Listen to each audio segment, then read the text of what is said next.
right, what's up? Welcome. We're going to be getting into it pretty quick. Got stuff I got to do. I got business, you know what I'm saying? I got to do that business. Y'all don't understand because y'all aren't entrepreneurs that run your own business. But by the way, if you do want to become an entrepreneur and own your own business and run it, I'm going to tell you about a course by my buddy Richie Rich, to help you get Richie Rich here in a little bit. Today we're going to be talking about the busting at the seams crazy news that's been coming out. Francis is on a roll with 4 big zingers. We're going to look at those in a second. What's old Papa Frank doing? Busting out zingers 4 in a row? Well, we're going to look. I'm going to get you informed. We're going to look through the zingers, the 4 big hits of the past week or so. Then we're going to look at one of the books that has been covered many times on this channel, but it's just so packed with information. It's brimming over, busting at the seams, that we got to hit some of the high points of that book that we haven't really hit yet.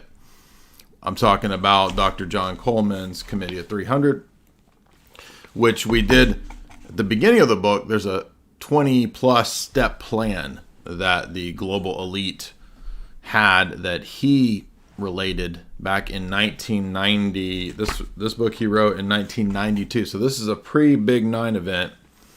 It's even pre-Gladio revelations, and he talks quite a bit about Gladio and Kissinger at the beginning, but before anybody even knew the name of Operation Gladio. But he said, as well as David Yallop and others, that they had stumbled onto information about how the operations with P2 and Italy were being controlled via Kissinger. And the Aldo Moro event, which we mentioned yesterday with Patrick as we covered Gladio, COINTEL, PatCon, and all of that. We're gonna get into some of that today. And I stumbled upon translation of a speech given by one of these high-level planner figures, Sir Peter Vickers, and we're going to look at Sir Peter Vickers' 1981 speech. A lot of stuff happened in 1978, 79, 80, 81, 82 that were really crucial for the global elite, what they had planned, where we are today. And a lot of this is information that people don't know about. Global 2000, for example. Now, if you listen to Lord Voldemort's information for many years, as I'm sure many of you have, then you probably heard of the big planners like perhaps Global 2000. The big plans in Global 2000, you probably heard of that. But we're going to look at that document, and we're going to look at some of the other classics of that era and what the CFR, what the trilaterals were up to. And a lot of people say, well, who's above them? And one thing I like about Dr. Coleman's book is that although it could have been better sourced in the sense of source documents, he does actually just list for you all of the people at that time in the early 90s that were attending Bilderberg, that were attending all of these think tanks. And he lists a gigantor list of people and individuals that are major players and shakers, right? Major ballers and shot callers at that time period. I also wanted to mention something that I noticed in Professor Anthony Sutton, that because I hadn't looked at the Skull and Bones book in many, many years. It was one of the first texts that I read back when I was getting into a lot of this material. I think I read that in the mid-2000s. So America's Secret Establishment was something I read pretty intensely back in probably, I'll say 2005 or 6. And you kind of get the basic ideas of a book, that you've read back then. So this was like 15 years ago. But any book that you read 15 years ago, you're going to forget some of that information. It's good to do a refresher, because one of the theories that I've been toying with, that I've had for the last several years, is something that actually Professor Anthony Sutton already proposed in the Secret Establishment book, and I had forgotten it. Hey, Jamie. Sorry. Could you come here for a second?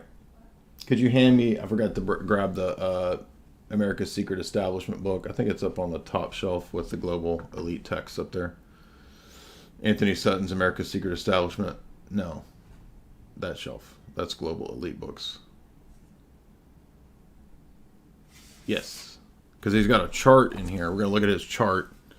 And my document camera quit working. So I was going to show you beautiful people stuff from the document cam, but the document cam doesn't want to work today. So I don't know what's going on. So I'll just have to hold it up, boomer style, to the screen. Oh, avast, me mateys. You land lovers, let me get some of me fountain of youth water. Suddenly I turned into an Irish pirate. The Irish pirate. Give me some of me fountain of youth juice. Fresh from the sweat of Mother Earth's armpits. Yo, Florida, that's the armpit of Mother Earth right there. That's Gaia's armpit over here in Florida. We got that armpit fountain of youth water straight off of the siphons. Siphoning it straight off of Mother Earth's armpits. If you would support the show via the super chat function, via Streamlabs, we do super chats and tips over here on Streamlabs. The Streamlabs link is right here. It's pretty easy and self-explanatory. And if you want to support the show, you do that right there. Now, we got a lot of notes I want to get to, but let's see. One thing I wanted to show you that I think is helpful is this little chart that... First, we'll look at this chart that is helpful describing the structure of how the global establishment works, and then you'll notice that it's pretty accurate, right? Now, Professor Dr. Sutton wrote this in 1983, so way ahead of the times. And so what do we have here? We have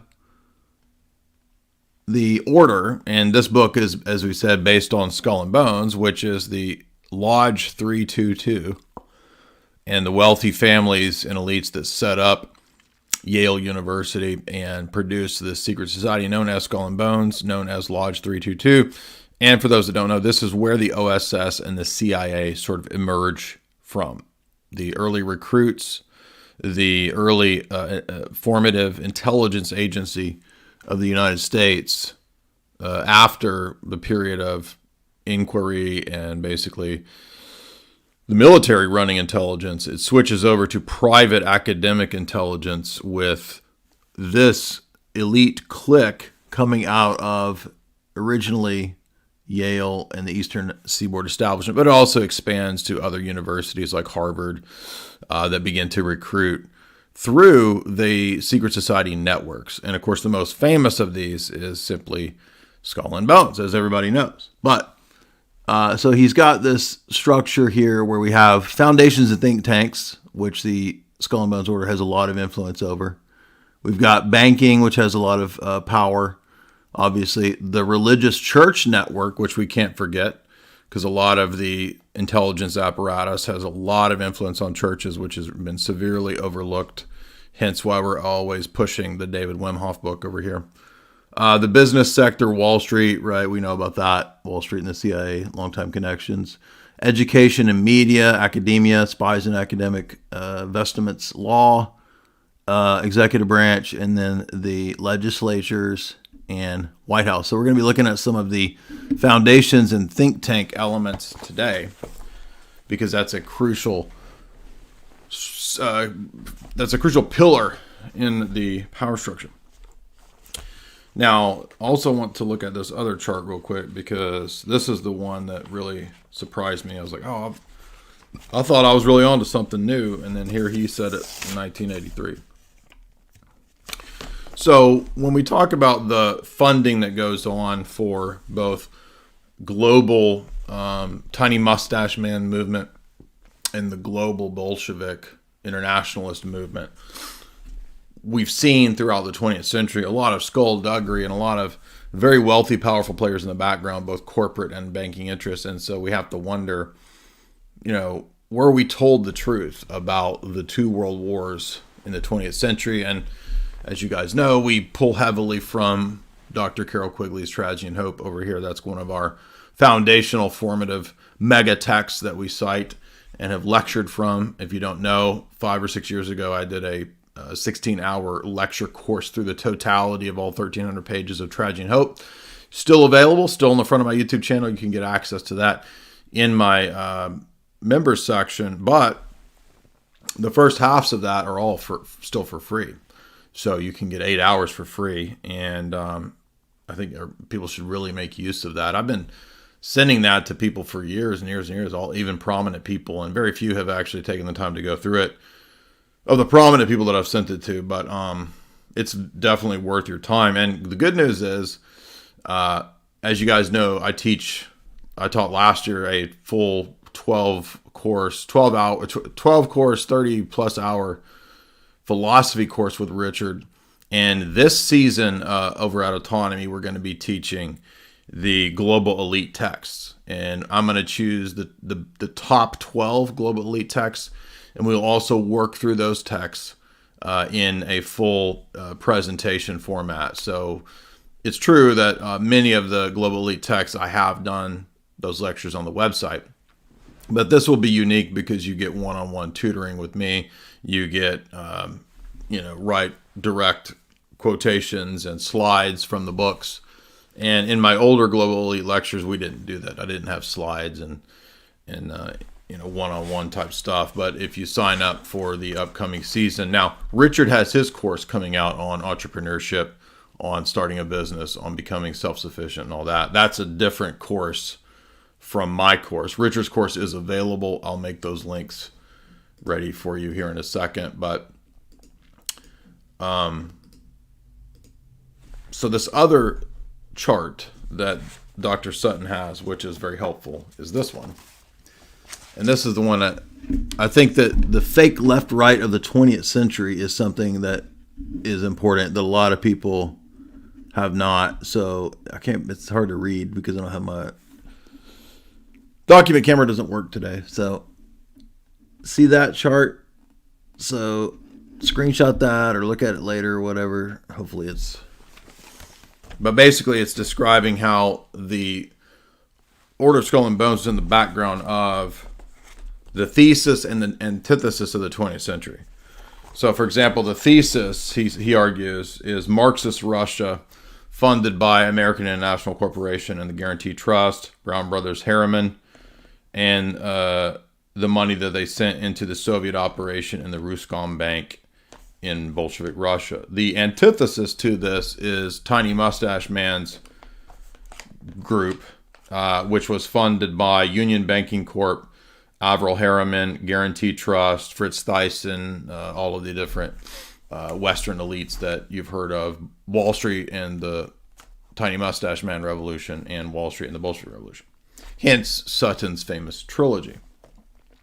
So out of the thesis of Marxist Russia, we get the 1917 Bolshevik Revolution, the construction and subsidy of the Soviet Union from 1920 to 1984, and that goes to war against the West and against Tiny Mustache Man and against Western capitalism, right? What do we get out of the thesis, antithesis, synthesis? Synthesis, right?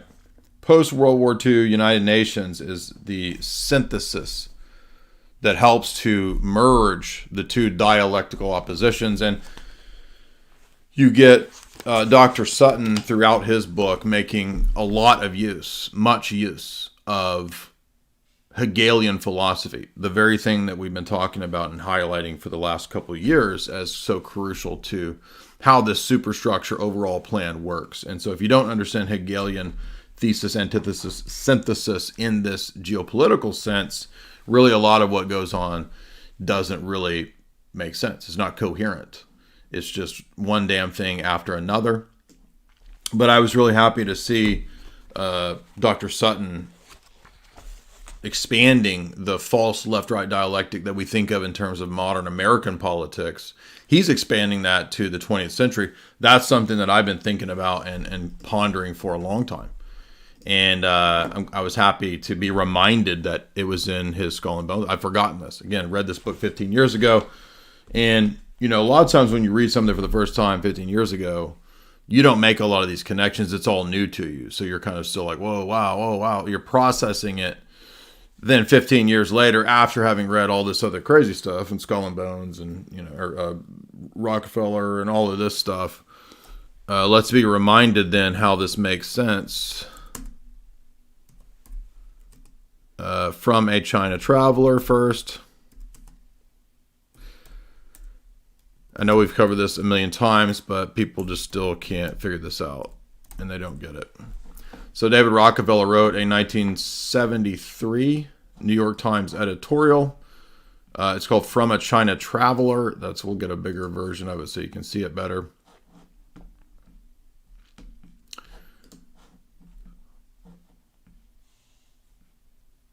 Here it is.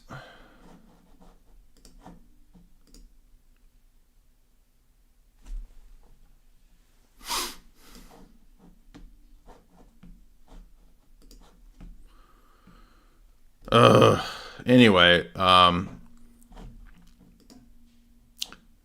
in this piece, he praises Mao, right?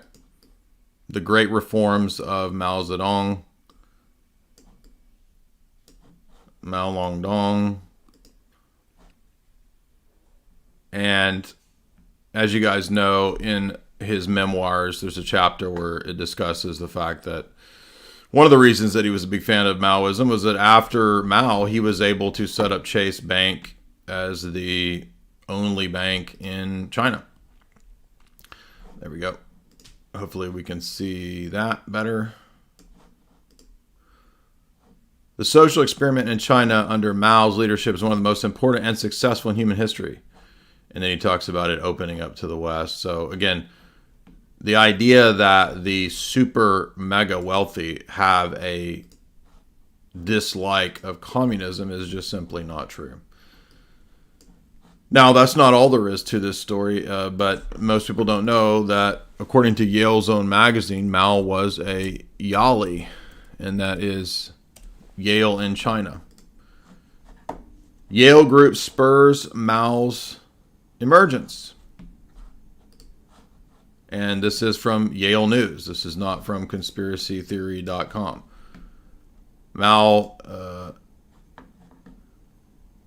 William F. Buckley was not the only Yale figure connected to the presidency. Of course, Buckley was famously CIA. Without Yale's support, Mao Zedong would have never risen to command China.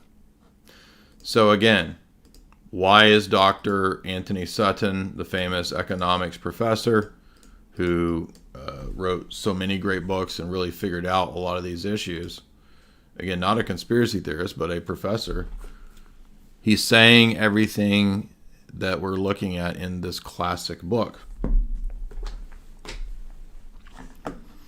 And again, this is so important because this places the international power structure above the false left-right of the 20th century. That does not mean that there was not a real fight between left and right, but it means that the power elite were sitting above that with a lot of money and with a lot of funding and with an understanding of dialectical philosophy. That's the key. Now, there's other... I wrote whole essays years ago about the OSS and their training of Mao's guerrillas. That was declassified, that Bill Donovan of the OSS trained all of Mao's guerrillas to fight Tiny Mustache Man. But people just won't read Tragedy and Hope, and they won't read Sutton's books, and they prefer to just, mock and deride you. So how does it relate to today's news? Well, in the past few days, I'm sure everybody saw in the Canadian government the faux pas of Trudeau and company and the praising of the Tiny Mustache Man SS person. Right? Everybody saw this, I assume. And it's just funny because what have I been talking about? I've been covering Gladio and Galen and all of that lately because this is crucial to understanding the history of Zelensky and Ukraine. Canadian SS officer So this is a few hours. This is Al Jazeera. We'll see what their news. Want to know? Watch this news report real quick, and so you'll be familiar with what I'm talking about. Now, remember, the entire establishment has said there's no such thing as tiny mustache people in Ukraine. That doesn't exist. Oh, it doesn't exist, even though it's happening right here. Now, why am I showing you this? Because I'm going to show you that the absurdities and contradictions point out that what we're told, the mainstream narratives, are obviously complete nonsense. And they make absolutely no sense. And everything that we on the sane conspiracy side point out always turns out to be true. And then you just get gaslit and told that, well, yeah, of course, but it's a good thing. It doesn't exist, but of course it exists, and it's a good thing. We have here in the chamber today Ukrainian-Canadian war veteran from the Second World War who fought the Ukrainian independence against the Russians and continues to support the troops today, even at his age of 98. So here's this Ukrainian Yaroslav Hunka.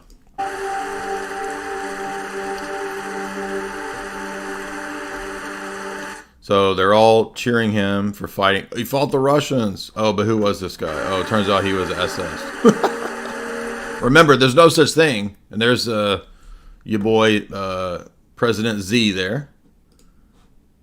Right? But it doesn't exist. There's no tiny mustache men followers in Ukraine, even though the entire Ukrainian intelligence apparatus was set up by Reinhard Gehlen and all of his crew. It doesn't exist. And it's all just based on everybody being completely stupid and ignorant of history.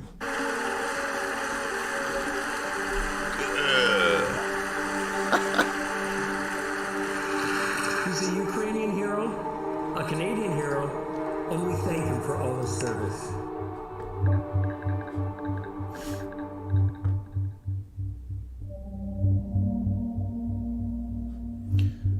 Oops.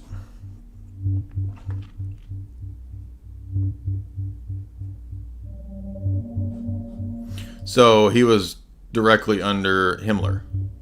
Interesting. But remember, there are no tiny mustache men followers in the Ukraine. And that's all made up. And if you talk about it, you're a crazy person. By the way, welcome everybody. We've got 400 plus people. We're going deep into... Today we're not actually going into Dr. Sutton's book, but I was pleasantly surprised to see his little thesis, antithesis, synthesis chart there. And isn't it interesting that this thesis, antithesis, synthesis of the 20th century that he talks about, it's also mentioned by Dr. John Coleman. So in the Committee of the 300 text, there's a great discussion of this. And he also mentions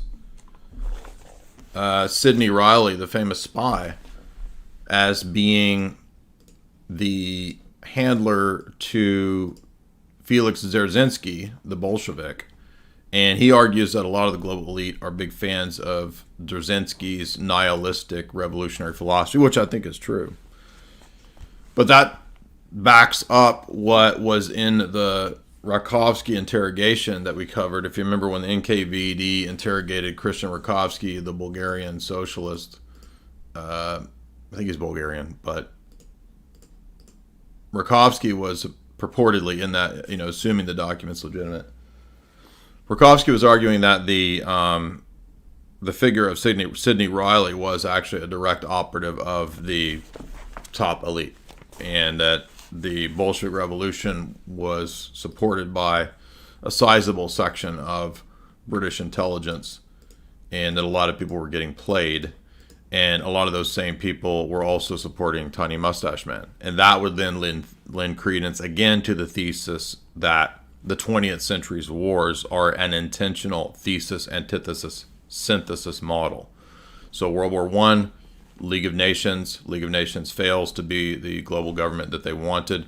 Hence we get World War II. That produces United Nations. United Nations still hasn't really stepped up to be the total global power that the globalist elite would like it to be. But then we get Cold War, which definitely advances that agenda quite a bit.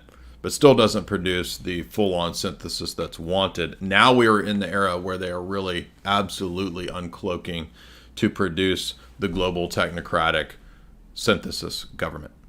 And it's all based on Marxist dialectics, Hegelian dialectics, alchemical dialectics, 100%. It's in all their literature. I studied under people from the Frankfurt School. I know this topic. I know this stuff very well. And when I get into the literature, I find, again, the mainline literature, over and over and over, I find vindications of this thesis, this view.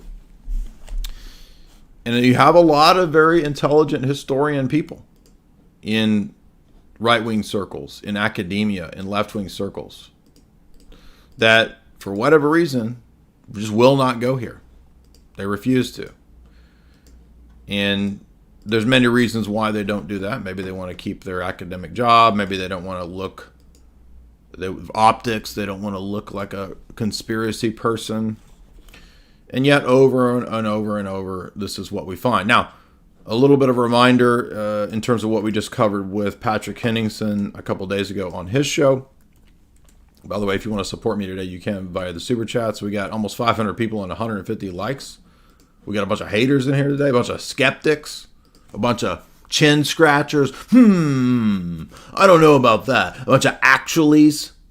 Actually, that is not correct. Actually.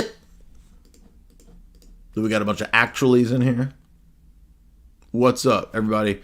Support the show via the Super Chat function right there. Don't be stingy. Don't be greedy. You got to support people calling out real information. Now, look, who else goes into the depth that we go into? We're going to pull out Daniel Ganser's famous PhD thesis on Gladio. And again, I wanted to put all this under the document camera, but of course today is when the document camera breaks. So let's look at the Galen organization, which I just mentioned, because the Galen organization ties directly into this character that we just saw the Canadian Parliament cheering on. And again, I want everybody to notice just how ridiculous and hypocritical and stupid and fake all of this is. Now, remember, the whole Trudeau government, right? They're all about appearing to be social justice warriors. Trudeau dresses up in all this multicultural garb, and then everybody calls him out as a phony for cultural appropriation when he dresses up like all the different races and cultures to promote diversity in his completely Fabian socialist government. But when we come to this character, Galen is the lieutenant general and the head of the intelligence for Tiny Mustache Man. And he's the most adept in World War II times. He was the preeminent intelligence operator. I mean, he set up a fantastic, very effective intelligence operation and networks throughout Europe for Tiny Mustache Man. In fact, it was so good that when the Tiny Mustache Man people lost, the OSS and the CIA came to Galen and they said, we will give you your own personal clemency, but all of your networks are now, all your base are handed to us. All our base are now your base. All your base are now ours. You know what I'm saying? And he said, yes, have it. So Galen Org, which was adept again, not just at setting up intelligence networks, but training assassins, spies, sabotage, all kinds of black ops stuff. This was people like also Klaus Barbie. I think Hans Otto is another character. There's another character named, I think Reinhard Wolf. Is it Reinhard Wolf? There's too many of these characters to keep up with, but I've got some of them listed here. Let me give you an idea of what we're talking about. Okay. So, for example, just in Germany, you had characters like Franz Ola, Hans Otto. These were members of the Galen network. And the same character running all this sent people to Turkey to run things. And that's what set up the wolves, the Turkish gray wolves. And the wolves recruited, so basically the CIA utilizes the Galen network, Galen org, also in Turkey to set up its secret armies there. The Grey Wolves. The Grey Wolves were a bunch of assassins and organized crime figures that were Turks. Babas. The Babas are Turkish organized crime, like the Don, like Don Cheech, right? They got the Babas in Turkey. So you got Don Corleone, Don Cheech. If you watch the movies, by the way, Don Cheech is based on a real dude, which I just read in this amazing book by John Davis. But we'll be talking about that because guess what? Good news. Guess what book we're doing with Frank, boys and girls? Do y'all know? We just did Brave New World a few months ago with Frank. We did every chapter, the entire book. Guess what we're doing with Frank? You got it. Quite frankly, and I will be doing The Godfather because, as you all know, we've done multiple podcasts now with Sammy the Bull. Who's Sammy the Bull? Why, he's John Gotti's underboss. The underboss. The underboss of John Gotti. Sammy the Bull. Salvatore Gravano. I mean, who else is doing what we're doing over here? Come on. Let's get real here. Who else is going and doing interviews with the people up in the mix? You know what I mean? So in Turkey, the Grey Wolves are these recruits. So the CIA basically recruits out of Turkish fascist organizations. And a lot of these people believed in Turkish supremacy. The Turkish Secret Service is set up by the CIA called the MIT, not MIT with a bunch of tech nerds. But the CIA uses locals to do their dirty work in Turkey. 20,000 Turks are eventually trained by the U.S. between 1950 to 1979. And CIA sets up basically about 20 people to run the Turkish intelligence network known as MIT. This group ties into Iran-Contra, by the way. And some of these people were involved in training these soldiers in the School of Americas, if you didn't know. Green Berets. Says, training the counter-guerrilla secret army was carried out across Turkey in numerous places. Paramilitary organizations were set up in Ankara, Bolu, Kayseri, Buka, Izmir. After 1974, Cyprus became a base for this. In the Mountain Commando School of Bolu, U.S. Special Forces, including Green Berets, preparing for the war in Vietnam, were trained together with the counter-guerrillas. Select counter-guerrilla forces were also instructed in the U.S., the School of Americas. So this trains all the Latin, South America death squads, basically. And it's a lot of the Turkish, same people trained the Turkish Secret Service, is what I'm trying to say. Out of the School of Americas, you get also, guess who trained at School of Americas? The same model. Al-Qaeda. Anyway, so let's see. Now, why does the Grey Wolves matter? Well, who was amongst the Grey Wolves? Does anybody know? By the way, how come nobody sent us super chats? We're getting into deep, great historical information here. This is how you really understand the present day. See, everybody else just spits out news facts. And there's nothing wrong with news facts and news analysis, but nobody knows how to put it into any bigger context. It's just endless news stream that you don't even remember the next 2 weeks. Basically wasting your time with endless news stories. You have no historical context and framework within which to situate and give long-term meaning to the news stories. Good guess, it is not Erdogan. I don't know Erdogan's background. He could have a relationship to the Grey Wolves. I don't know. I wouldn't be surprised. But no, it turns out one of the key members who was a killer for the Grey Wolves was the figure Ali Agca, the would-be assassin of John Paul II. Interesting. So Ali Agca comes out of a group of people serving the Western intelligence apparatus. CIA station chief Paul Henze, there in Turkey. Henze answers directly to Z-Big. And guess what? Well, it just so happens that Ali Agca goes and attempts to take out John Paul II, and that makes John Paul II a huge hero, martyr hero of the Cold War, helping to effectively end the Cold War. Symbolically, I'm saying this assassination of John Paul was one of the key symbolic events. And the CIA quickly put out a bunch of information that it was the KGB. But no, it turns out it was not, in my view, the KGB. It was Gladio-connected individuals. And Ali Agha, by the way, studied at Felix.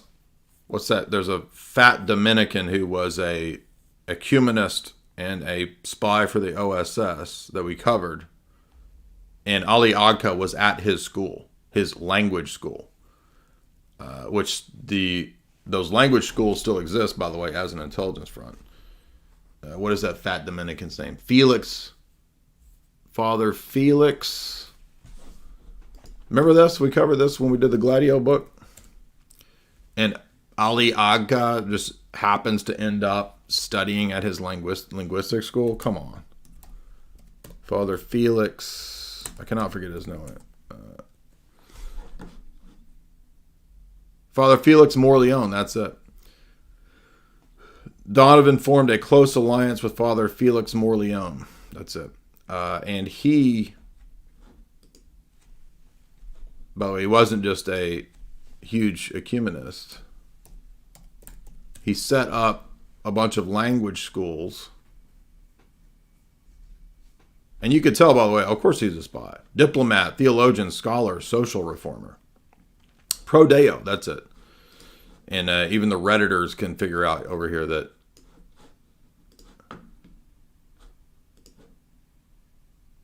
I'm not gonna get into Avro Manhattan. He's not a credible source. However, it is true that Father Felix Morleone was working with this organization Pro Deo, which helped to funnel money. And you can see here he was a diplomat. Hey YouTube, it's Eric. This video today is going to be... All right, I'm not playing some random goober on YouTube's videos, but yeah, you get the idea, right? Here's an interesting. Why do Catholics flourish in the CIA? Does this mention Father Felix Morleone?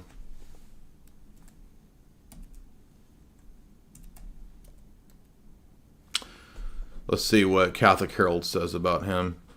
Bill Donovan had already set up extensive contacts within the church. He was friendly with Cardinal Francis Spellman of New York, the dedicated anti-communist. Some people think that Spellman was sexually compromised, by the way. Spellman acted as Donovan's liaison, including apostolic delegate in Washington. Donovan also worked with the Belgian Dominican priest, Father Felix Morleone, to set up a separate Catholic espionage organization called Pro Deo. Boom. Look at that. Told you. Come on. We know what we're talking about over here. Okay, I'm not new to this. I've been doing this for a while. I know what I'm talking about. Let me see if I can get this on the screen. There we go. Now, Roman Catholics, where y'all at? We're going to be... This is relevant because it's going to tie into your boy Francis, Papa Frank, and all of the big hits that we've seen this week from Francis is just on a roll. We got 4 zingers coming up for y'all. But actually, I'm going to have to save this article because that's going to be relevant for a future book. Because that's admitting what I was talking about. Anyway, so we're back. We're talking about Gladio, and we're talking about intelligence operations in relationship to Western religious structures. And we talked about Ali Agha and how do we tie this back to Galen Orr? All right, so this is what we're getting at, Galen. So we just saw the cheering on of this nonsense, right, with Zelensky, but I'm going to read a little bit out of the Ganser thesis. General Galen was right in assuming that the data he had collected during his torture interrogations of Soviets and communists was of great interest to the U.S. Together with a small group of tiny mustache man officers, at the end of the war, he carefully microfilmed the extensive data and packed up the films in watertight steel drums and secretly buried these in the Austrian Alps. After weeks of CIC internment, Galen got into contact with U.S. General Edwin Cyber, to whom he revealed these secrets. The U.S. general was so impressed that he pronounced Galen's career in the years to come promoted. He introduced Galen to U.S. senior intelligence officials, including General Walter Bedell Smith, the then highest U.S. Army intelligence officer in Europe, and then later to the director of the CIA from 1950 to 1953. Cyber also introduced Galen to Bill Donovan, chief of the U.S. OSS Strategic Services, Wartime Services, and Alan Dulles, the OSS, then later chief of the CIA, and then also to Frank Wisner. Wisner, of course, is the architect of Operation Mockingbird. Later on, the chief of the CIA's OPC, Wisner, set up the European, which is the CIA's Black Ops network, the stay-behind units for Gladio. With Galen's help, the U.S. dug up the microfilms in Austria, and in 1945, Cyber shipped Galen and this data to Washington for debriefing.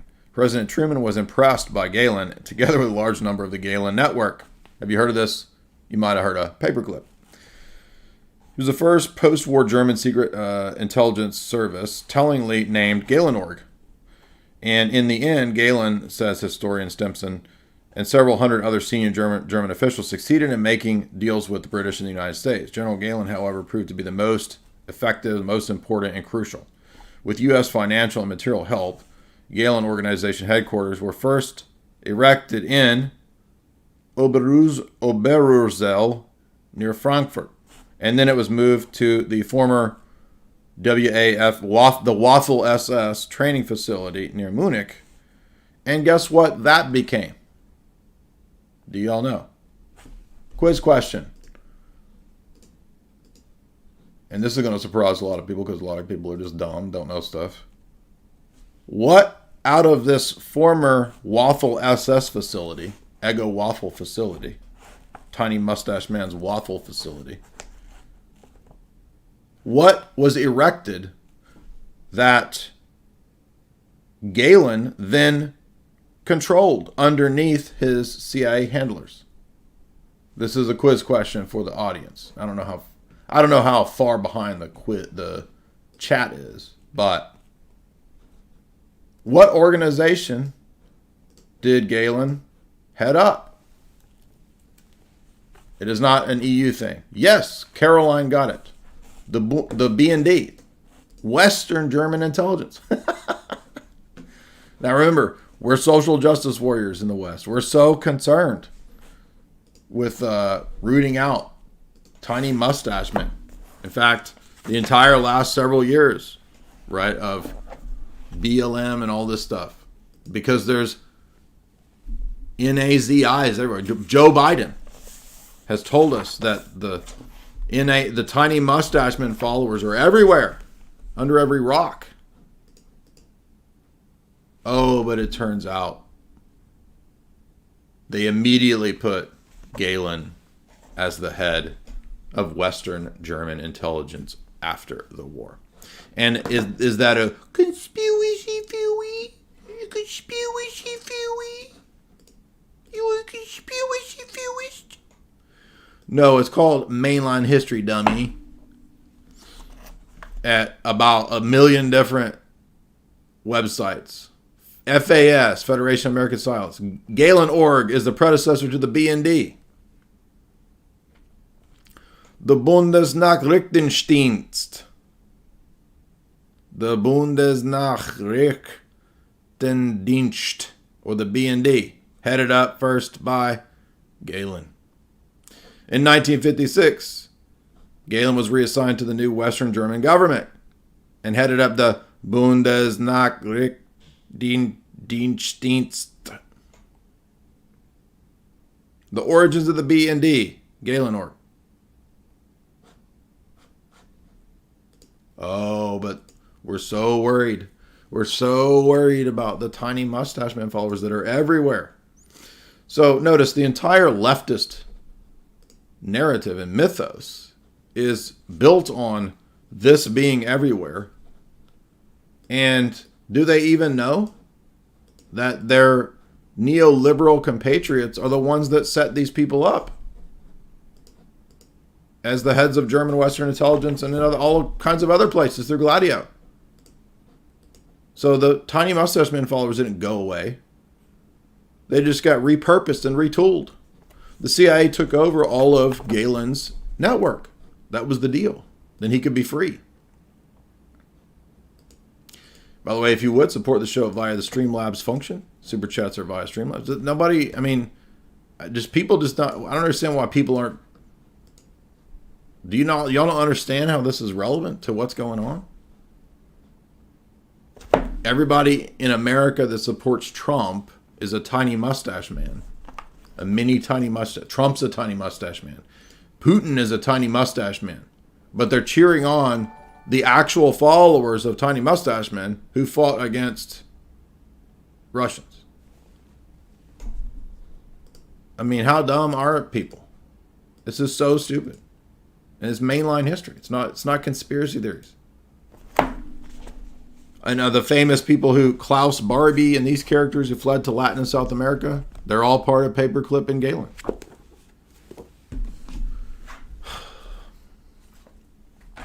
It's just amazing that people can be that manipulated. Now, what's the element of commonality between followers of Tiny Mustache Man and followers of Bolshevism and Fabianism? Because Bolsheviks and Fabians aren't that different. In fact, Beatrice and Sidney Webb corresponded with Krupskaya and Lenin regularly. And they were like, hey, we're all on the same team. So there's not a huge difference between Fabian socialists and all these different, they just have disagreed over method. They didn't disagree over the end goals. And for the higher levels amongst them, they believe that pretty much everybody's got to be Depop. And guess what? Tiny Mustache Man followers also believe that pretty much everybody's got to be Depop. So they're not that different. And the end goal. At the end of the day, they're not that different. Yes, there's differences between Bolsheviks and Tiny Mustache Men. Sure. But what's the next thing I want to talk about? And then we're going to see how this ties into Papa Frank. Because this was an article that came out at the American Thinker. UN globalists descend upon Gotham City for crisis talks as progress of sustainable development backslide. So, sustainable development, all this stuff, right? This is the code word for austerity. And austerity is not just a plan of deindustrialization. It's really the key to the overall plan that they have, going back to the Club of Rome and the book that they put out, First Global Revolution in the 1970s, and then Limits to Growth and First Global Revolution, right? Those are two part one and part two books that they put out. And going back and reading this book, I forgot how much Dr. Coleman had dedicated to various specific figures other than Maurice Strong. Maurice Strong's not the only player in the Club of Rome, but Club of Rome is important because their book says that pollution will be the excuse. We need to come up with an excuse, it says. It doesn't say let's find the truth to heal the world. Heal the world, make it a better place for you and for me and for the elites only, right?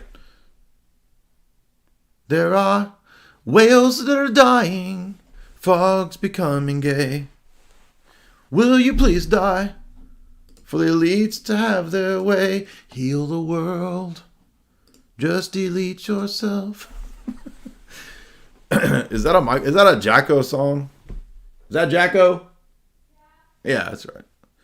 Heal the world, make it a fake and grayer place for you and for me and for Klaus Schwab's elite technocratic race. The whales are dying.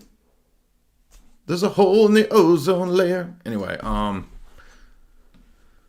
so this austerity that's pushed is really coming from a top-down superstructure. And one of those key structures is Club of Rome. It's not the only one, but Dr. Coleman highlights a lot of key players, movers and shakers, ballers and shot callers from the Club of Rome that back in the 1970s really started putting pressure on the American government to get in line with these goals. And one of those figures, other than Maurice Strong and other than David Rockefeller, is a guy called Sir Peter Vickers. And who is Sir Peter Vickers? You're going to understand why this is important. Well, he was a British intelligence operative. I think he was pretty high up. He might have been head of British intelligence. Let's see.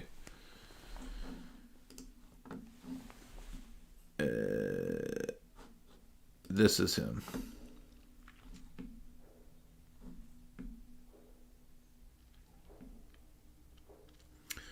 Now this is the. Now he died. Interesting. He died.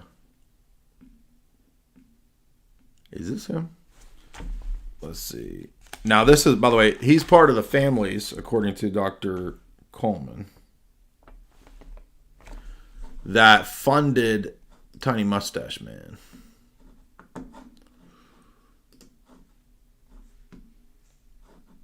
So let's see. I guess there's different Peter Vickers. Let's see if this is the right one. It's got to be him.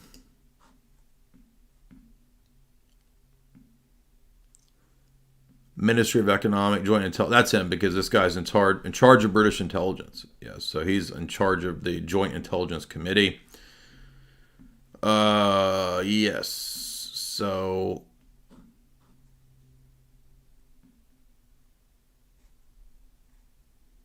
yeah, that's him. So now, if you don't know, the Heritage Foundation is one of these neocon outfits that pretends to be conservative. And they got a lot done under the Reagan administration because, there was, as you may know, people started questioning Reagan, the CFR under Reagan. Right? There was a little bit of this under when Barry Goldwater was running, and he was talking about the Trilateral Commission, the CFR, and they got rid of him. He didn't win. But then when Reagan was running, there was a lot of parallels to like what we see today with Trump, right? Where Trump talks about a lot of real things, and then they roll out all of the weapons and ammo to completely defuse and destroy. The Trump administration, one of the things that they say about Reagan is that after the,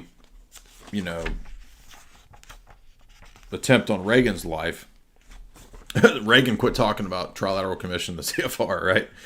And then Reagan's cabinet was full of Fabians and people from the establishment. Well, that sounds a lot like Donald Trump's cabinet full of people from the establishment. So, exact same model of where the candidate says a lot of true things, and then suddenly the cabinet's full of all the goons. And the Heritage Foundation, interestingly, it said, there was this quote from Vickers. Apparently Vickers told, I'll read what Dr. Coleman says. The Committee of 300, through its many organizations, was able to completely nullify Reagan's presidency. Stuart Butler, the protege of Vickers of the Heritage Foundation, had this to say, quote, "The right wing thought that it won in 1980, but in fact it had lost. What Butler is referring to is a situation in which the right wing found itself when it realized that every single position of importance in the Reagan administration was filled by Fabian socialist appointees recommended by the Heritage Foundation. Butler went on to say that heritage would be the key element to use right-wing ideas to impose left-wing principles on the United States." And look at today's so-called right-wing movements in America, right? They've got based TRA-NZ people. At the face of it is the beige right-wing TRA-NZ person. No better example. It was the same way in 1980. So here we are. We're basically reliving 1980, right? Because, again, Goldwater and Reagan were talking about the CFR and the Trilateral Commission exactly the same as Trump was talking about these organizations, the global elites. But what happened was the left wing would then, the supra-dialectical elites, the elites above the dialectic, they would just make sure that in the case of Reagan, all of the important appointments would be people pushing the radical ideas of Sir Peter Vickers, the top Fabianist in the United States, advising the Heritage Foundation. Sir Peter remained an active Fabian socialist even though he was running a so-called conservative think tank. As a member of the British oligarchical class, Vickers' armament manufacturing family had helped to supply Tiny Mustache Man with armaments. But nobody seems to care about that social justice cause, do they? Right? Vickers' official cover was University of California Urban Regional and Development Institute. He was a longtime confidant of the British Labour leader and member of the Committee of 300, Anthony Wedgwood Benn. Labour Party is all Fabian socialists, of course. Now, here we go to the Vickers speech. So Vickers used Tavistock training and techniques of brainwashing, for example, when he would write his speeches. Here's a section of a 1980 speech from Sir Peter. There are two Americas. One is the 19th century industrial-based society. This is the society that creates and builds, right? The other is the new society that's growing, that is post-industrial society. Sound like anybody you've heard of recently? Klaus, Fourth Industrial Revolution. The post-industrial society is built on the shards of old America. But there's a crisis. Globalists are always, a crisis, the crisis, crisis. It's always crisis. There is a crisis. These two worlds cannot coexist. The two worlds which will produce an economic and social catastrophe in the next decade, they're always saying the next 10 years. The polar ice caps, the catastrophe. Global warming is going to kill us all. In the next day, we have 10 years before we're all dead. These two worlds are in fundamental opposition, dialectics. They cannot coexist. At the end, the post-industrial world will crush and obliterate the old American order. That's Vickers. This speech, if you recall, according to Coleman, this is Coleman now, this speech was made in 1981, and it perfectly describes the state of our economy that Sir Peter Vickers' prediction discussed. When concerned people ask me how long our 90s recession will last, I say that Vickers' statements make it clear that it's not going to end. And then he goes on to say that the speech was reported in my newsletters early on, and I talked about how it was prophetic. It's not prophetic because Peter Vickers could see the future, but rather he was speaking from the Committee of 300 Club of Rome game plan. This is translated into ordinary English, and what he's saying is that the old American way of life, that is a Republican form of government based upon a constitution, would be crushed by a Fabian socialist technocratic global order. Quote, this is him continuing on. This is Vickers now. I am perfectly happy to continue working with the Heritage Foundation and groups like the True Fabians. Fabians look to the new right to push through their more radical ideas. For more than a decade, the British population has been subject to a constant barrage of how it is time to put the industrial society on the skids. All of this is true, but the effect of this propaganda, this is Coleman. The effect of this propaganda is then to demoralize the population. This is exactly what Tavistock's scientist intended. Sir Peter Vickers was not psychic. He was again reading off of the game plan of the Club of 300, the Club of Rome, the Committee of 300. This would require the slow death of the United States as an industrial giant. In fact, his family represents a former industrial giant family, and thus the Fortune 100 are the ones pushing the post-industrial austerity society. Van living, tiny living, coffin apartments, 15-minute cities, eat the bugs. Have not Sir Peter Vickers' predictions from 1981 to 1991 proved remarkably accurate? Where we are now in 2023. Eat the bugs. You'll own nothing, you'll have nothing, you'll be happy.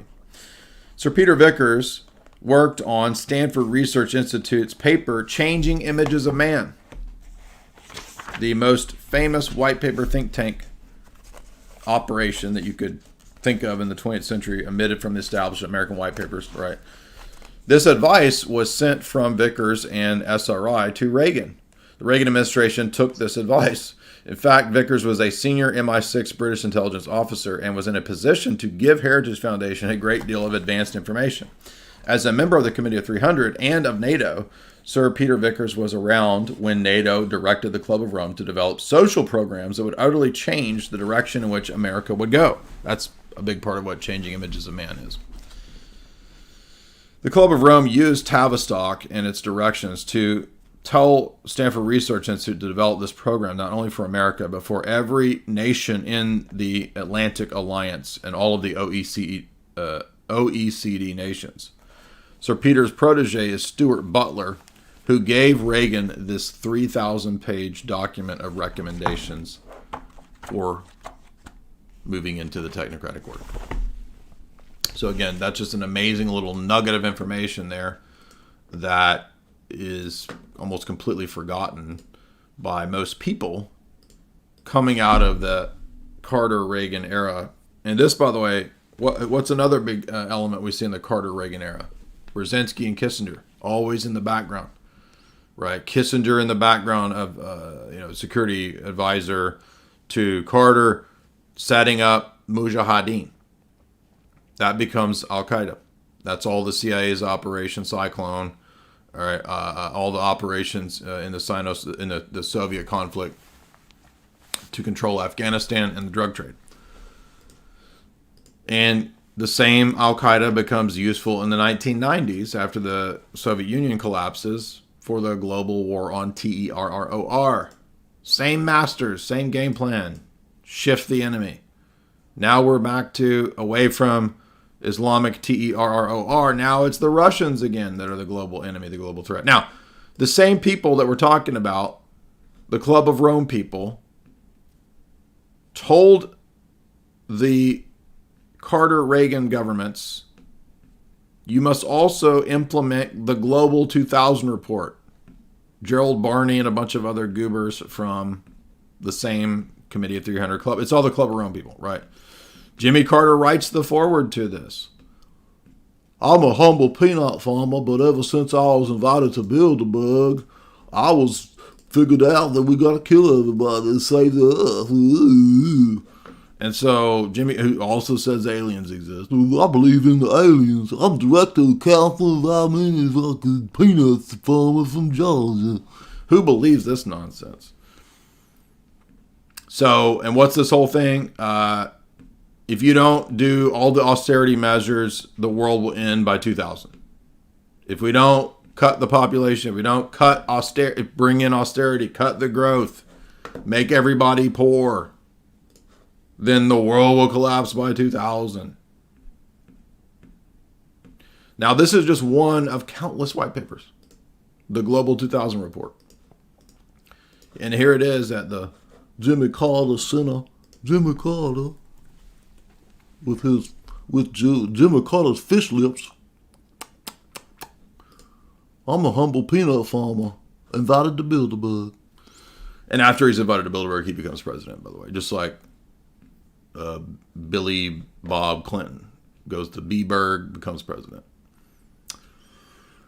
Anyway, but you'll notice that, and this is a really boring paper, but basically the white paper just goes through the global South and their rise, their economic rise, the potential threats that if global South was successful, the threats it would pose to America and to Western civilization, because there's not enough resources, right? It's all Malthusian. There's not enough to go around. We can't feed everybody. Everybody's going to die, just like Malthus said with his flies in a jar, right? So it's all premised on this. And this is also, by the way, according to Dr. John Coleman, why Kissinger and the Rockefellers ran so many operations in Latin and South America to make sure that Latin and South America couldn't develop. It's also why a lot of the African nations were not allowed to develop, according to Dr. John Coleman, which makes sense. And he's got a whole interesting section on Robert Mugabe. Why are you gay? Why are you gay, Mugabe? Are you gay or are you Mugabe? Are you faking Mugabe? So, Mugabe basically just stole all of the aid. So if you don't know, U.S. aid, that's your tax money that's sent to all these other countries to aid the people. It's stolen by their degenerate warlord leaders, put it in their pockets, and the people continue to starve. So I don't know if you know that, but your tax money that's foreign aid doesn't actually aid anybody. It's a giant criminal enterprise, and it's how America controls other countries. Oh, you don't want to do what we say? Guess you don't get any more of that aid that goes directly into your pocket. Come to Ukraine, BlackRock, Vanguard. Come to Ukraine. We have much businesses for you. Remember him saying that? Because he's like $500 million. He's got $500 million now. And all of these dummies putting up Ukraine flags on their porch and on their bios. but anyway, so that's the austerity technocratic model that they're all pushing. Oh, guess what? That just happens to be the exact same thing that Klaus and company are pushing, aren't they? And it's no different. It's the exact same plan that Kissinger and associates were pushing. State Department Memorandum 200 under Carter. National Security Memorandum 200. Look at that. Oh, conspiracy theory. How can we stop? Look at that. To what year? 2000. Other countries and their growth. Not just economic growth, population growth. Now, do you think that beloved Henry Kissinger and Sir Peter Vickers and Zbigniew Brzezinski, they only mean that about the third world? They don't want you to do, they want Americans to do well. You think so? You think they're a true American patriots that want to help America do well? The same Henry Kissinger said that soldiers are cannon fodder and they basically exist to be killed in war. The same Brzezinski that says that you're a bunch of disgusting idiots that can't remember the news past 2 weeks. You think they love you and they want to help you. That's what the average leftist normie NPC person thinks. These are our friends, and all of these great Olympians, the wise men, they're doing this to help us. And then the leftists are so insane and psychotic and basically into self-mutilation that they then realize that, no, actually we do need to get rid of everybody, including myself, and that's why I'm a nihilistic, self-destructive, crazy person. Once they figure this out, they think they can sign on to it because they're completely cowardly psychotics. So back to this. In the 1992 film Batman Returns, Oswald Cobblepot lays down a plan in his lair where the diabolical mob is waiting to hear his plan to wreak havoc on the global citizens. As they say, life imitates art, and this Hollywood production just became a reality. Yesterday, the United Nations Secretary General Antonio Guterres and an entourage of fellow global elites descended upon New York, Gotham City, to devise a plan because they're behind on their sustainable development goals. See this? 2023 sustainable development goals. That's exactly the same stuff as what Vickers and Club of Rome and Kissinger and Brzezinski and Rockefeller and all the other austerity ghouls were pushing in the 1970s and 80s. All the same Trilateral Commission people. Deindustrialize the West. Prop up China. Destroy the West. And NAFTA, aka open borders and all of that, is part of this. It's all one plan. It's all public in all of these documents. And I have intelligent people who sit there arguing with me that it even exists after I've studied it for 20 years. This two-day event came in the midpoint of the Agenda 2030. So you understand there's Agenda 2023 and Agenda 2030 and Agenda 2040 and 50. So there's all of these white papers. They all actuary out where they want to go. This agenda is a promise, not a guarantee. So they don't always get all their plans through. Only 15% of our targets are on track. So they're behind on 85% of their goals by where they wanted to be by 2023. You see that?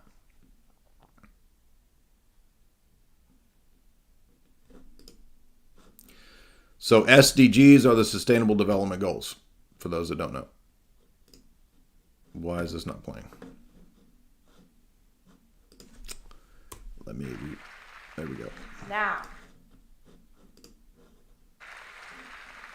Now, here for his opening address, let us welcome His Excellency Antonio Guterres, here for his Secretary General of the United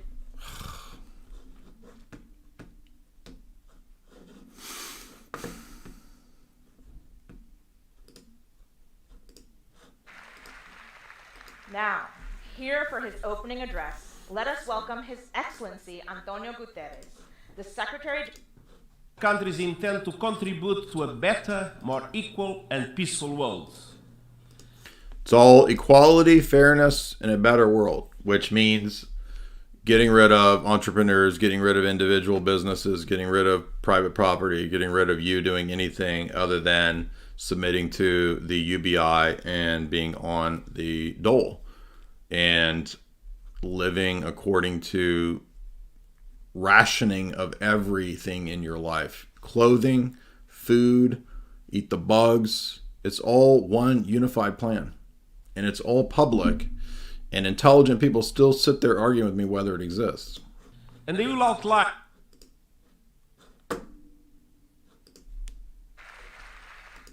the United Nations also belongs to you. It belongs to the women and men who are bringing the vision of the Sustainable Development Goals to life, year in and year out, in your communities and countries. It belongs to the civil society groups engaged across every aspect of global development, from health and education, to jobs and social protection, to environmental, climate, and gender justice. Gender justice. It belongs to the young people who have joined us, raising their voices about injustice, inequality, peace, and the climate crisis. Those are just these warriors. It belongs to the activists who are standing against oppression, discrimination, and racism, and who are relentlessly holding leaders to account for renewable sources of energy. It belongs to the mayors, governors, and local leaders whose dedication to the people they represent inspires us all. So prior to the event, he sat down and said that we are speaking on the cusp of the 78th General Assembly, and we are a record number of leaders that are expected from the P5, only one head of state. The P5 is a permanent five who are on the Security Council of the UN. It doesn't take a rocket scientist to figure out what's going on here. The UN is a center of diplomacy, and they have as pushing their goal the 2030 Agenda of Sustainable Development Goals. This is a big part of why, for example, Biden is pushing for no gas stoves, getting rid of all the light bulbs that are actually good light bulbs. You don't need to have a gas engine. You don't need to have a car. They're pushing and getting ready to get rid of cars, which we talked about actually on the Hoaxbusters call 8 years ago. We were talking about how they were going to get rid of cars. And they're going to tell you that you don't have a right to drive a car. Next, we want to see what Klaus has been up to. He's made some cool Klausy statements of late. So let's check out this one. If we look at public-private cooperation, I think we have to find very flexible ways to coordinate the effort. Public-private cooperation, that's the government's cooperating with the Fortune 100, 500. That's used to be called fascism, but now it's called public-private partnerships. I mean, governments still provide direction, but business provides the innovative power. And I would argue that long-term, with all the importance of capital, we move from the era of capitalism to the era of talentism, which means that the key competitive factor will become innovation. Did he say talentism? I couldn't tell what word he said. From capitalism to something. That's the key competitive era of talentism to the era of talentism, which his English is so shitty I can never tell what he's saying. Means that the key competitive factor will become innovation and not anymore low cost or the availability of capital. Of course they are necessary, but the decisive factor will be the innovative capacity and power of a country. I think we move not only from capitalism to talentism in some way, but even more important, we move from shareholder capitalism to stakeholder capitalism. And I'm very proud to see how For those that don't know, stakeholder capitalism is Fabian socialism. It's social justice capitalism where the social justice cause celeb takes precedence over profits. So you're not just in this as a shareholder to make a profit. You're in this for ethical concerns, and the ethics are all the ethics of the United Nations and the climate agenda and all that. So Klaus is very clear about what this new form of, quote, capitalism is. It's really just Fabian socialism. Business community has embraced this concept, which is now very much contested in certain other parts of the world. So when BlackRock and all these entities are pushing the DEI, ESG, and all of this is the same plan. Okay, you don't have to know all the acronyms of Sustainable Development Goals and the social justice, capitalism. It's just one big thing that's the same thing that Vickers was talking about, that the Club of Rome was talking about 50, 60, 70 years ago. It's the same thing that H.G. Wells and Lord Birkenhead and Bertrand Russell and all the same people were talking about for 100 years. So again, get with the game plan. Realize that it's not a conspiracy theory. It's how the actual power elite describe how they control things in their books. Business is not only here to create prosperity. I think business has also a social role.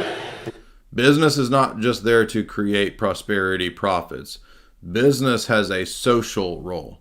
Social justice capitalism. Which means to serve society and to take care of the environment. Serve society and take care of the environment means signing on to the Sustainable Development Goals, DPOP, getting rid of entrepreneurs. It means the Fortune 100, 500 running the world. That's what that means. I hope you understand that. You're not stupid and naive. So we have to build this notion of stakeholder capitalism into all of our activities as business leaders.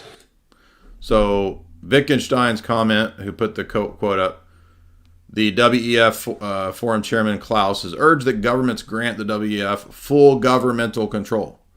Give Klaus and Davos full control of your governments. And that this is part of the Great Reset agenda. During this speech, Klaus outlined his plans for the merging of state and corporate power. That used to be called fascism. Remember all you leftists that were fussing that you said that the fascists. And meanwhile, Klaus is on the same team with the people cheering on the tiny mustache man follower. And what team was that? Fascism, the merger of corporate and state power into a megalithic entity.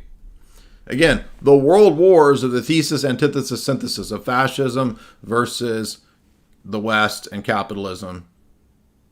Communism versus capitalism. What do we get? We get the synthesis of stakeholder capitalism, Fabian socialism.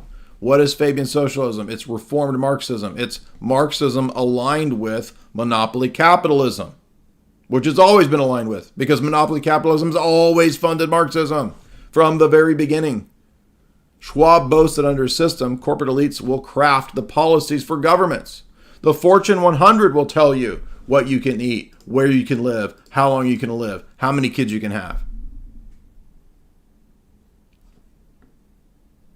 You won't have competition. The era of capitalism is ending for talentism. I don't know what he means by talentism. It just means that social justice capitalism, I guess. But now we want to get to our buddy Frank, because Frank was on a roll this week with zingers. And by the way, did you see these articles that came out? Shocker. Tiny Mustache Man Group was run by feds. Shocker. Shocker. You mean like PatCon? Yeah, of course. Again, we were right all along. All the dumb right-wingers that don't listen to what I talk about because they think I'm an idiot conspiracy theorist, conspiratard. Okay. You keep, now a bunch of you dummies are in jail. Exactly. Good job.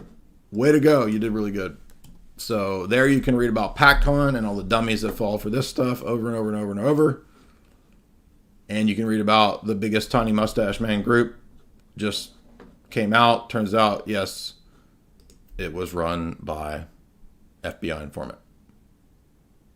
I'm shocked. I can't believe the largest tiny mustache man group was run by an FBI guy. No freaking way. What? Can't be. Yeah, because guess what? All of the networks of Tiny Mustache Man post World War II became under the aegis and umbrella of Uncle Sam and the CIA. Gladio, Galenorg, OSS, duh. And all these idiots think they're fighting communists. And the communists think they're fighting the capitalists. And they're all dumb. Because they can't read Quigley and Sutton.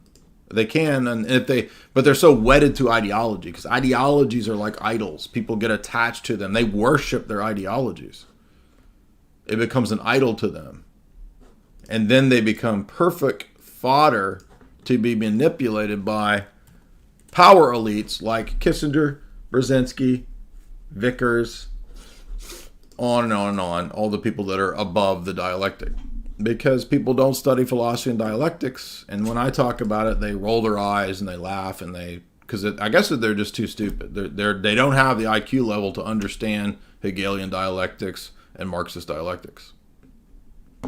But how come I'm always right about this stuff?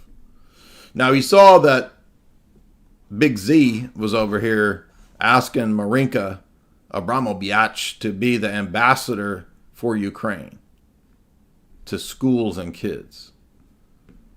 Right? But even bigger news than that, in my view, was Papa Frank, who was previously critical of Big Z. Where's it at? I need my Francis news. Man, I'm going too far. Let's go back up here. It's not that far down. Where is Papa Frank news? I'm about to Papa Frank over here. Pop.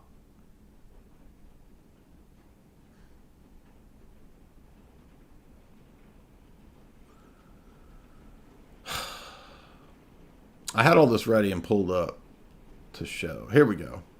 All right. Well, we'll start with this zinger. First zinger is Francis visits Europe.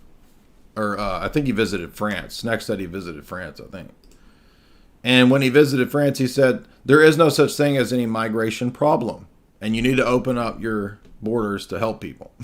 So, to his Catholic countries and populations that are dealing with these problems, Francis says there is no problem.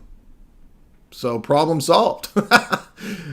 Just say there's not a problem. Exactly. And Catholics who love to be, they're sadomasochists, they love to be tortured by their leaders, they just grin and bear it.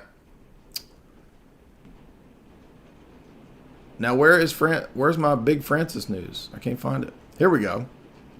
This was an amazing one. Now, Francis had previously been critical of Big Z, but now he's changed his tune and says, no, it's time to stop playing games and you better help out Big Z.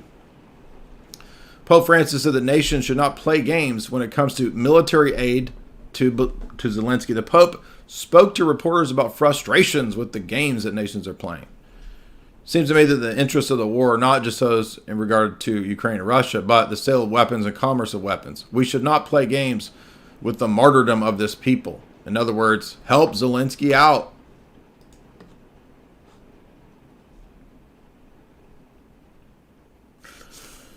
But now, wait a minute, Francis. I thought you were against owning guns. You were against the death penalty. But now he's saying that, no, you got to help people in this situation. So wait a minute. That seems like a complete contradiction. Oh, but you see, Francis has bodyguards that are armed. Have you ever noticed that the Pope rides around? So the guy who tells you that you should be disarmed and that you don't need to have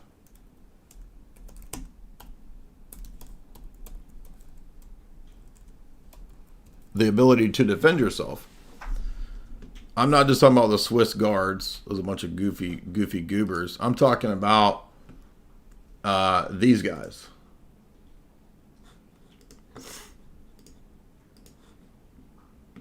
I'm talking about these Secret Service dudes. Freaking Time Magazine. Come on, dude.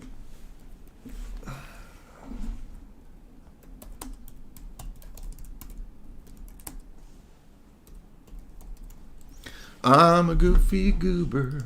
You're a goofy goober. These dudes. What the? So, giant security teams. Oh, wait a minute. You don't need to be armed. But let's see.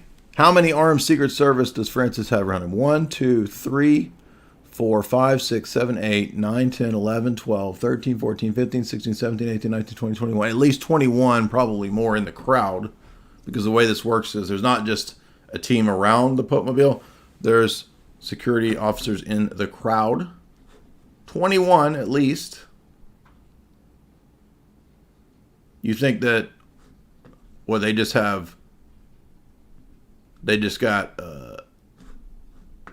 shockers on them. They just got some pepper spray. But remember, you should be disarmed, and you do not have the right to exact any sort of self-defense, death penalty action, according to Papa Frank. Who protects the Pope? Well, there's the Swiss Guard that wear their stupid costumes. But the Vatican has its own 130-member police force, the Gendarme Corps, who are assigned to accompany Papa Frank everywhere he goes. They are his personal bodyguards. I was wrong. It is not 30, it's 130. So for Francis, he gets 130 personal security guard officers and Secret Service. But you should not have a weapon to defend yourself. Unless you're Zelensky, then you should get arms. Who at all could ever take these people seriously with the absurd levels of hypocrisy that exist with these lunatics? And you'll notice that Francis is completely on board now with, like, no, there's no more criticisms. Right. So let's see. We've done 2 zingers or 3 zingers. We did. He says, don't play games. You got to help Zelensky. Oh, the Clinton Foundation. Francis spoke at the Clinton Foundation. That was the other one. With his friends. His friends at the Clinton Foundation. So we did that. Globalist agenda's in trouble. Where is Francis at the Clinton Foundation? Scrolling past all these goobers.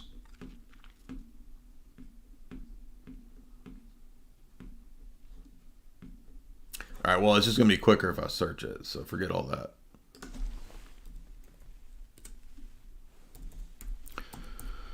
So the pro-Church of Satan, pro-abortion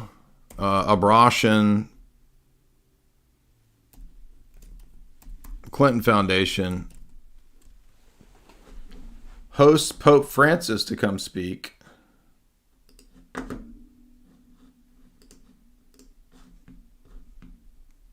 And everybody knows what the Clinton Foundation supports. Every globalist initiative you could think of. My oldest daughter, Camilla, 2 days old. Right. I mean, who could fall for this fraud? I can't believe. I mean, the Roman Catholics are just out to lunch, dude. And I'm not being mean. I mean, I like my Roman Catholic friends, but guys, come on. And yeah, Francis. What about Bartholomew? Yeah, exactly. Bartholomew too. Let's join the 2023. I'd love to talk to you, Frank. All of us, I don't know. How dare you? See him. He's invisible. But the Pope is with us today. He's invisible. Pope is. He's here. Who told us we had to be repairers of the breach. They know our world is broken in many ways, but also full of many possibilities. Ugh. Crises affecting migrants and refugees and child's care from it better. Together. Only together can we heal the world.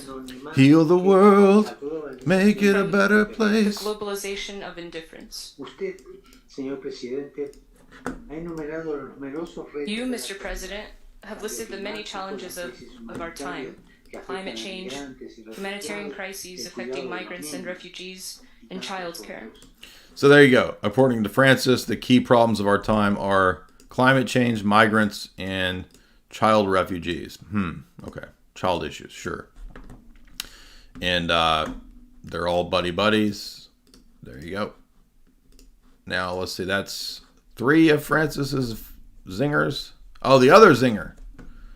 Our 4th and most important Francis zinger of the week is the upcoming Amazon Synod. Now, we don't know exactly what is going to happen. Nobody exactly knows what's going to happen at the Amazon Synod. Not Amazon Synod. The Synod on Synodality, excuse me. But our buddy Tim has been talking about it because Francis is not just pushing the austerity global elite agenda. He also really wants to, apparently, bring, quote, big changes in the Roman Catholic Church. Now, it partly relates to the recent Alexandria document, which we've covered because it admits 90 to 95% of the Orthodox critiques of Roman Catholicism and thus basically admits that we are correct. And thus Vatican I is not true. If you read the Alexandria document, go watch our podcast we did on the totality of the Alexandria document. But the Alexandria document is on synodality. Synodality is what the upcoming papal synod is going to be about, but not just synodality and collegiality, which is a bait to lure the Orthodox back to Francis. Francis wants to talk about the ordination of women, apparently. At least that's the hullabaloo, the rumint, the whispers are that it's going to be about women priests. Now, we don't know that this is immediately going to be put through in the Roman Catholic Church, but the websites and the speculation is all there. It's crunch time for Pope Francis to finally deal with the misogyny in the Catholic Church and the misogyny, the hatred of women, which doesn't allow them to be priests. So Francis is going to sit down and listen to a consortium of 45 libtard Skittles organizations. So Francis is going to sit and have all of the left crazies like this, like Tony Blair's goblin wife, Cherie Blair, who says that she is a New Age worshiper of the light, literally, and Miriam Dugnan, Women's Ordination Worldwide Movement. So Francis is apparently going to sit there and hear out all these people. And according to Tim Gordon, changes are coming. So will Francis take it to the next step? Well, he's been saying some pretty wild stuff all week. He's on a roll with zingers. So I highly doubt he's going to scale it back. I mean, he wouldn't even be doing this if he was going to scale it back. Yeah, she is a witch, right? Cherie Blair's a witch. So Francis is basically going to have the witch synod. Francis is over there on Witch Talk every day. We just covered Witch Talk. Everybody said it was one of the funniest streams I've ever done. If you missed out on Witch Talk, go watch my Witch Talk stream. It was pretty funny.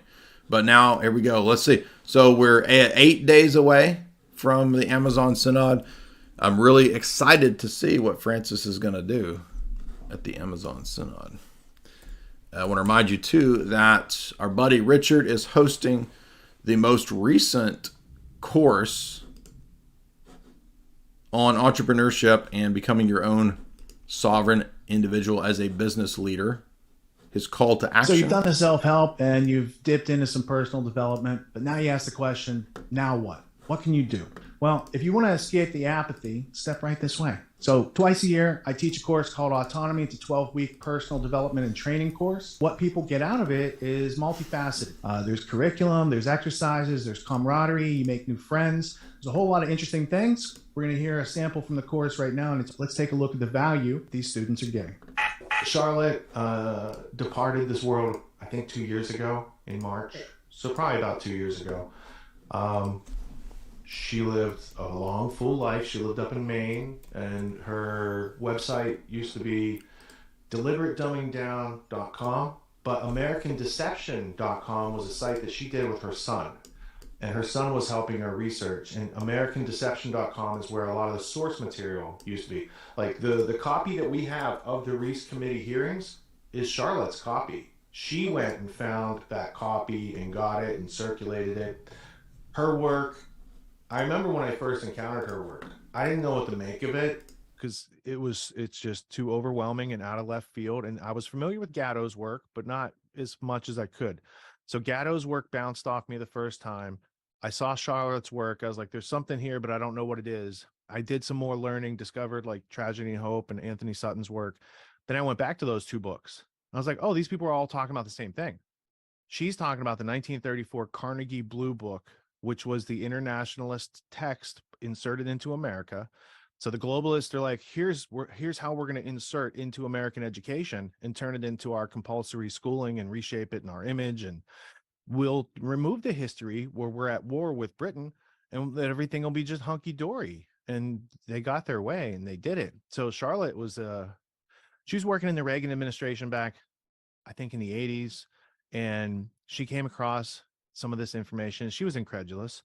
And then she went and dug it up and she's like, oh my goodness, they are systematically changing the attitudes, values, behaviors, and beliefs of Americans to be more in line with communists and collectivists. The removal of individual rights. Basically, it's a way to erode any of America's power. What did America have? We had our ability to coin money and we had freedom of speech. And we had all these things. Those separated us from the British Empire. So as they kind of cut those piers one by one, they can do a controlled demolition of the whole thing. And that's kind of where we're at in history right now. So we got front row seats. We're like that movie Grand Tour back in the day. It was time travelers from the future who would go to big events in the past and they would watch it. And it had like Jeff Daniels. It was an early 90s comedy. But there's something to having front seats on like the end of the world type situation. So I don't see it as a tragedy. I see it as a big opportunity, a good call to action for everybody to get on the field and start playing and stop being spectators. Because if these people think they can do this to our world without us seeing it and doing something about it, they're wrong. And we're in motion. So Charlotte, her work spans, decades and decades and decades. And that's her book, The Deliberate Dumbing Down of America. It's a 700-page book. It's heavy duty. It's an academic quality. It uses real references and resources. It's not hyperbolized, right? But her other big contribution that very few people know about is when Charlotte's father passed away, he was in Skull and Bones. And Charlotte's grandfather used to work for Cecil Rhodes in South Africa. Oh. He was in mining, okay? So Charlotte had conversations with her dad, but he wouldn't tell her anything. Well, between his death and her going through the attic, and then Skull and Bones sending, here's this year's, book for the members. She's like, I got this evidence and there's something here, but it's outside of her purview. She doesn't know. She's an expert on the educational part and she knows there's something to this. She doesn't know what to do. So she calls up Anthony Sutton and says, Anthony, your books on the Bolshevik Revolution and Wall Street and all these sort of things lead me to believe you would be interested in this content. He's like, send it over. So he wrote a book called America's Secret Establishment: An Introduction to Skull and Bones. And in there was a report how the Order 322, how the Skull and Bones Secret Society controls education.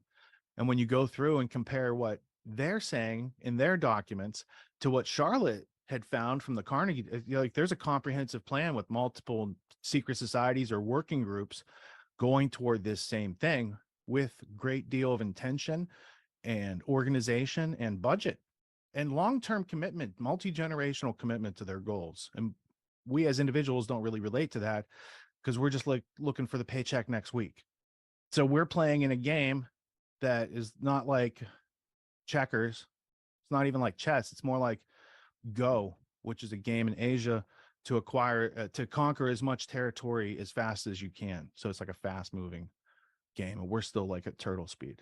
But tortoise versus the hare, I say we just go calm, cool, collected. Let's not panic. It's been going on since before we got here. It's going to go on probably after we leave here if we don't do something about it. and let's figure out what we can learn. Who left us these credible pieces of artifacts, evidence that illustrate what's going on, like Gatto, like Iserby, like Sutton, like Carol Quigley, and let's communicate. It's our challenge to make bigger and better media. Let's make Ken Burns type of documentaries, right? TruthStream can do something like that. They have a small production line. What if we got a group of people together and started like churning out the truth in a more convincing way than they churn out the lies?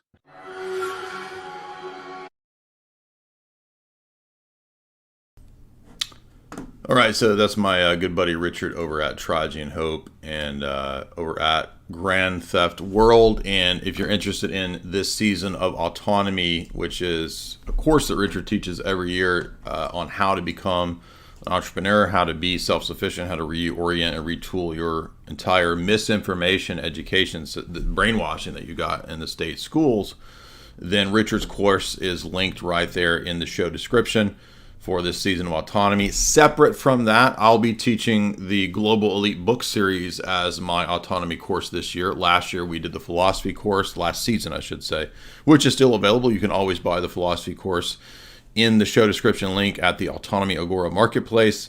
You can get Richard's upcoming course in the show description as listed as his new course. And then my upcoming course will be the Global Elite Text. We will do 12 lectures on 12 key books, going really deep into them. Not the totality of the Global Elite Lecture Series that you have at my website, which is about 50 to 60 books, but we will be touching it up and giving it a slicker, cooler presentation with slides and whatnot in the upcoming season. Now, I want to remind you guys too that we have a show sponsor, which is Chalk.com, the best supplements that you can get out there. Chalk is 100% better actually than organic. They have the most stringent purity restrictions that they abide by. And if you head on over to Chalk.com right now, you'll see at choq.com, also in the show description, you can get access to better discounts than 25% off. In fact, for my listeners, Chalk gives some of the best discounts out there. If you use that link right there, choq.com, you get over at Chalk 50% off right now any of these great products. I would recommend, guys, my audience is 90% guys, the male vitality stack right there, which is great for you, especially the Tonkat, which is going to boost testosterone. There's peer-reviewed studies over there proving that it boosts testosterone.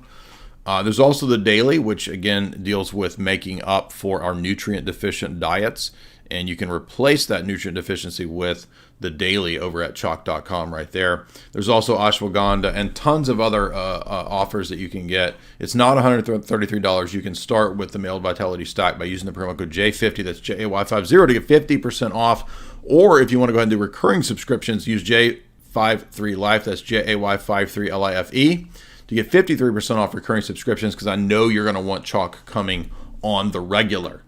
There's also Chalk minerals. You can test out those. There's also female vitality, because ladies also need supplementation. So if you're a lady, you want to check out the Sheila Jid, the ashwagandha, Irish moss. Those are products that are great for mental focus and clarity, especially the Sheila Jid, balancing out mood and hormones with the Irish moss. But there's all kinds of stuff over there, including minerals, and you can go also read the research that they have over there if you doubt whether those products work. But we have a pretty loyal Chalk fan base over in my audience. And when we do live events, everybody gets free Chalk and everybody loves it. And that then kind of gets them used to it and they really like it. So remember, the promo code is J50, J50 to get 50% off. And especially that Tonkat is my favorite. It absolutely does work to boost testosterone. I want to remind you guys too that we have the books. You can get the books at my website, like the Red Book, which is really still selling really well. 660 pages of all my geopolitical and theological philosophies and theological essays, all in one giant 600-page book. You can also get the classics, the Esoteric Hollywoods over there. And yes, every book from my website shop is a signed copy. Jamie's books are also available over there. You can get her Hollywood books, her culture creation books. And we got some super chats here from DC Woodworking says for $3. Question mark. Thanks, dude. Dr. Chillin for $5. Nah, man, you deserve this. I'm Orthodox. Keep it up. I'm being silly. Don't call me mean. You're all mean. Everybody's mean. Especially if you take Tonkat Elite, you're going to be toxically masculine and mean. Joe Brazel, $3. Joe, you're my main wingman for years. I appreciate you. I wish I could afford a better super chat. Thank you for all the comic relief and hard work. Good, God bless. Thank you, man. I appreciate that. By the way, if you guys didn't see the Witch Talk stream, I'm proud of it because everybody's saying it's one of the funniest streams we've ever done. Thank you very much. I'm happy. I'm glad it turned out. We're gonna have to do more of these if it was that much fun, right? If everybody enjoyed this one, where we went deep into making fun of TikTok videos and playing a bunch of nonsense, then enjoy it. It's pretty comedic. We like to have fun over here. We don't do all serious streams. Today's stream is a little more on the serious side. But we also like to chill and have those purely comedic laugh streams. It's just a damn laugh track when we get going on Witch Talk now. So have fun with that if you missed it. Chick-U Skincare, $50. Wow, super chat winner today. Chick-U Skincare, $50. Do you believe that the psychopaths have plans for a world government that will actually fail? I think yes. Ultimately, in the end, it will fail because I have a religious perspective by which I approach these things, and so that's my governing paradigm. But I do think that on the road to the demise of the technocratic order, they may get a lot of that in place. You know what I mean? It might get. I mean, they're saying they're 85% behind on their goals, but they've gotten a lot of their goals through. For example, all the culture war stuff, which, by the way, Dr. Coleman was way ahead of his time in this book, predicting where they would go with the toxic culture war stuff. All of that they're totally on. They're on board and on point with that. They're up to date on that. But when it comes to a lot of these sustainable development goals and the austerity and the eat the bugs, all that they're behind on. Now, the next couple decades are crucial, and that's what the global leader are all saying, right? All these UN meetings, all these white papers, all the global 2030, 2040, 2050 reports, they're behind. So we know they're going to be doubling down, working overtime. And so they may get a lot more of this nefarious stuff through, but I don't think ultimately it will work. But thank you for that really fat super chat. Really appreciate it. Lopez, $10. Thank you for your work, Mr. Dyer. Thank you so much, Lopez. Appreciate you. And thank you for that support. Luca, $1. I recently realized that everything that the average Joe says and thinks has already been thought of by think tanks and special interests. Exactly. Yeah, they just parrot and repeat what some think tank or white paper operation came up with 1, 2, 5, 10, 20 years ago ahead of time. Now, we are going to get to this, I promise, because it is one of the most important global elite texts. And the only reason that we haven't got to it, I kid you not, is because I hate PDFs. You cannot find it. This actually does exist in print form, but you cannot find it. I mean, it's super, super rare. You can get the PDF. It's right here, right? Changing Images of Man. We're going to eventually do it. But, I mean, there's no more important document written by Stanford Research. And look at all the individuals involved in this. So we've got O.W. Markley. We've got Joseph Campbell. We've got Willis Harman, right? We've got key figures. And this was all put out by Tavistock, Oxford, SRI, Stanford Research. This is, I mean, it's kind of embarrassing that I haven't done it yet. But again, I hate reading PDFs, and I'm gonna, I guess, have to read 300 or whatever pages on a freaking PDF. But this actually does exist in print form, amazingly. Now, I could go have it printed out, but it's a hassle, but I guess I'll have to do that. But this is one of the most important, and we saw it referenced today in Dr. Coleman's book when he referenced Sir Peter Jeffrey Vickers. But yeah, we're gonna have to do Changing Images of Man pretty soon because I mean this is just so big, it's embarrassing to have not done it yet.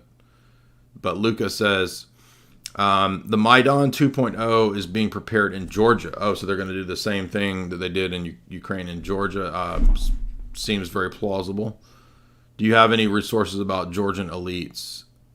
Now, well, I do remember that F. William Ingdahl's book goes into a lot of depth with Saakashvili, and a lot of what happened in the 2008 Georgia thing.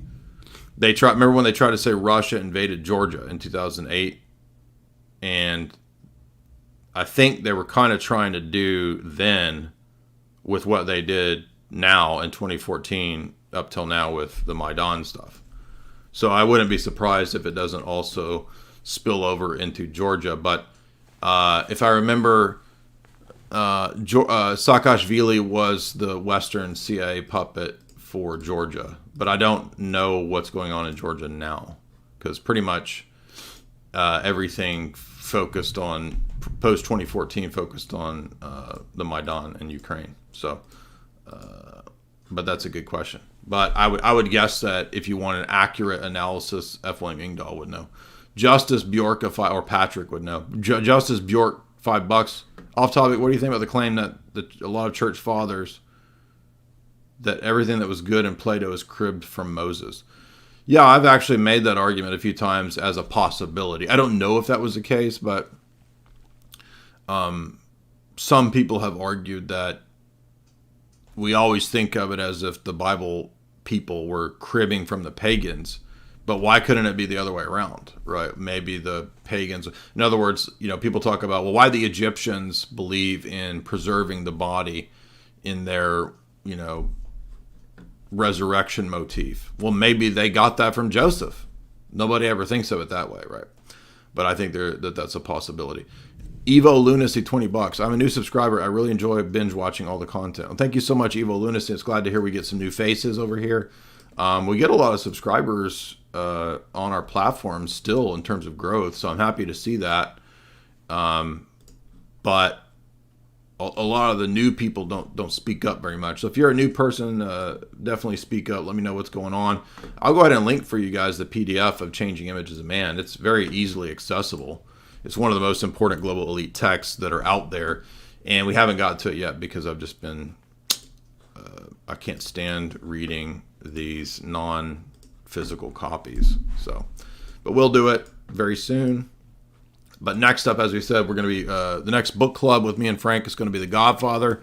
Perfect timing given all the podcasts we've done with Sammy the Bull. I'm going to make a lot of use of this great text by John Davis when we cover that with Frank.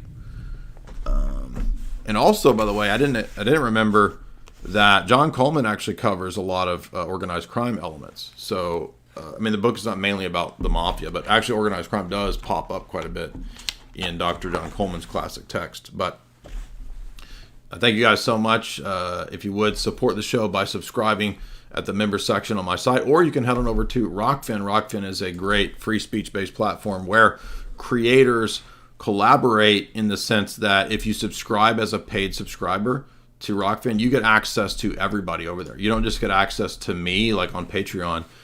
You get access to all of the subscribers over there, so you get great work from Burmis, Richard Grove, our buddy Sam Tripoli at Tinfoil Hat. You got Isaac Weishaupt over there. You've got Whitney Webb. You've got Horvey at Geopolitics and Empire. You've got Eddie Bravo. it just goes. You got Jamie Hanshaw's over there. It goes on and on and on. A lot of great content over on the crew, from our peeps over at Rockfin. And you can subscribe to Rockfin right here. And you also get access to all of my paid content. Now, there's a lot of free content on Rockfin as well. So you don't have to get the paid. But if you want to support the work that I do, you can subscribe to me there on Rockfin. Most of the content on Rockfin is similar to what you get on my website, except that my website's member section has all of the content going back 8-10 years. I have not yet moved all of that content to Rockfin. But there's pros and cons either way, right? So like on Rockfin, if you pay the subscribers thing, you get access to Richard and everybody. And, Richard does, I would argue, next to my podcast, my favorite geopolitical podcast. And they pull out those zingers of 7 hours every week, right? So if you head on over to Richard's Rockfin, you'll notice Richard, Grand Theft World, right, is 7 hours every Sunday. So if you want a deep dive like you get over here with the history, so Richard's whole approach is not just giving you news, endless news stories with no connection and just discombobulating you from infinite news information with no connection. You get the historical setting that he and Tony give to today's news, and that's really invaluable. So subscribe to Richard, subscribe to me. Richard's also on Twitter and YouTube, but mainly over at Rockfin. And everybody, thank you so much. Let me know what I missed.